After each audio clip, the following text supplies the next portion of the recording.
So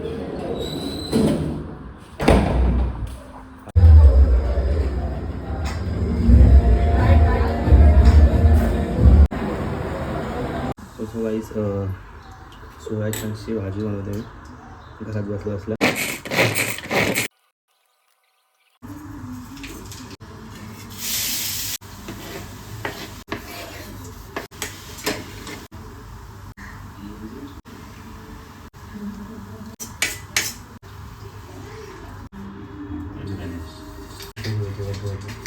घरात guys आपण एक ट्रेड प्लॅन केला होता बाय साईडमध्ये, लाईक सॅटर्डे बोलतो फ्रायडेला, बिकॉज आपल्या इथे एक वन डेचा एफिजी होता. हां, बट मी एक मिस्टेक केली जो मी रिफाईन करत गेलो. 1 आवरमध्ये मी रिफाईन केल्यावरती मला हा एक ऑर्डर ब्लॉक दिसत होता. सो मी विचार केला की या साईडने एंट्री वगैरे घेऊ का वगैरे, ही झोन मार्क करून ठेवली. बट मार्केटने परफेक्ट वन डेलाच रिस्पेक्ट केलं आहे जो एफिजी होता, आणि तिथनंच एक प्रॉपर मोमेंटम देऊन तो 100 पिप्सपर्यंत वरती गेल्या. किती आपला छोटा एल असता. सो मी तसंच एक जिममध्ये बघितलं वगैरे. त्यानंतर आपली या साईडला समथिंग एंट्री असते $176, म्हणजे 17 पिप्सचा आपला एल असता. आणि आपला जो टार्गेट होता, आपला फर्स्ट टार्गेट 4 आवरच्या एफिजीच्या अकॉर्डिंग, सॉरी 1 आवरच्या, इथं मी 90% बुक करणार होतो, बिकॉज हा एक आपला प्रीमियम झोनमध्ये आपलं एफिजी येत होता. सो म्हणून मी हा प्लॅन केला होता. इथं आपण 90% बुक करणार होतो, आणि रेस्ट होतं ते आपल्याला या एक 1 आवरच्या एफिजीपर्यंत हे करायचं होतं. बट ते नाही भेटलं. सो आता मी या साईडला एक पेंडिंग्स टाकले आहेत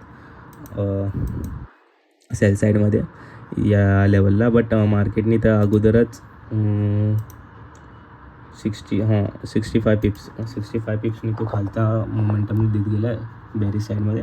सो बघू, जर झालं असतं आपण मग या साईडने आपण बाईंग करू, आणि हा एक TP म्हणून आपण ह्याचा यूज करू. बघूया काय मोमेंटम देते मार्केट. जोपर्यंत मार्केट ह्या लेवलला टॅप नाही करत तोपर्यंत मी पेंडिंग्स नाही काढत आहे. तोपर्यंत आपण वेट करूया की काय होतं आहे. ठीक आहे.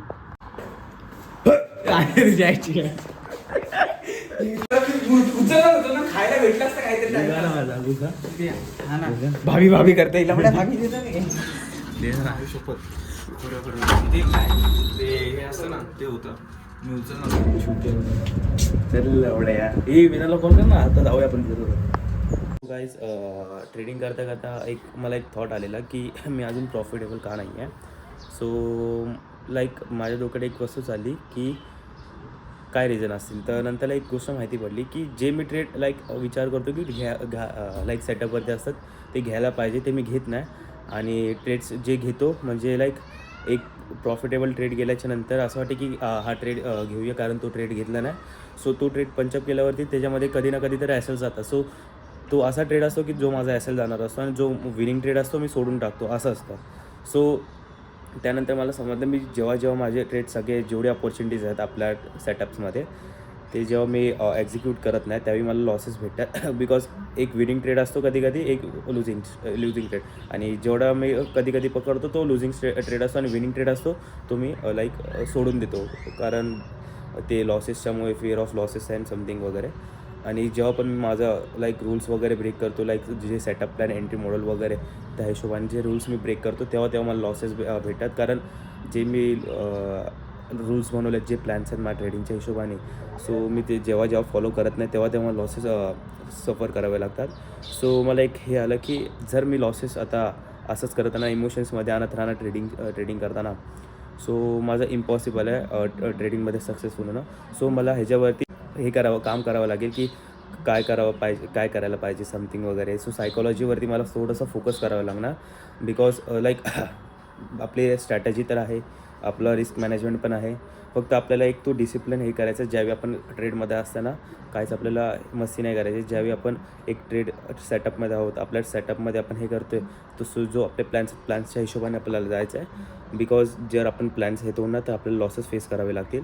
सो मला एक तो डिसिप्लिन प्रॅक्टिस करून बिल्ड करावं लागेल. सो आपण त्यावरती एक फोकस करूया. बघूया अजून किती वेळ लागेल आपल्याला लाईक प्रॉफिटेबल व्हायला, कारण अजून तरी मी प्रॉफिटेबल नाही. मी ट्राय करतो की आपलं फंडेड अकाउंट पास वगैरे करायला. सो बघूया किती वेळ लागेल, काय होतं आपलं. तर stay tune with me guys. काय असेल तर आपण माझ्या एक्सपिरियन्सने तुम्हाला पण एक्सपिरियन्स भेटेल. मग त्या एक्सपिरियन्सने तुम्ही पण इन फ्युचरमध्ये जेव्हा पण ट्रेडिंग कराल मग तुम्हाला पण एक आयडिया येईल की काय करायला पाहिजे ट्रेडिंगमध्ये वगैरे. सो गाईज हा ट्रेड याच ट्रेडसाठी आपण वेट करतो की या साईडने लाईक आपल्याला समथिंग असा टॅप पाहिजे. अरे लाईक या साईडने टॅप पाहिजे. हा पहिला ही लेवल आहे ती आपली ब्रेक इव्हनसाठी आहे. पहिला टार्गेट हा असणार आहे अँड देन सेकंड टार्गेट आपला डायरेक्ट हा असणार आहे लास्टचा टार्गेट. सो बघू शकतो मी पेंडिंग्स टाकून ठेवले त्या साईडला. काय रिझल्ट भेटतात आपण शेअर करू. ह्याच्या प्रिवियसमध्ये आपण या साईडने सेटिंग ट्राय केलेली बट मार्केटने तो ॲसेल घेतला. सो ओके त्यात काय नाही. आणि जो प्रिवियस ट्रेड होता इथनं नाही समथिंग या साईडने होता.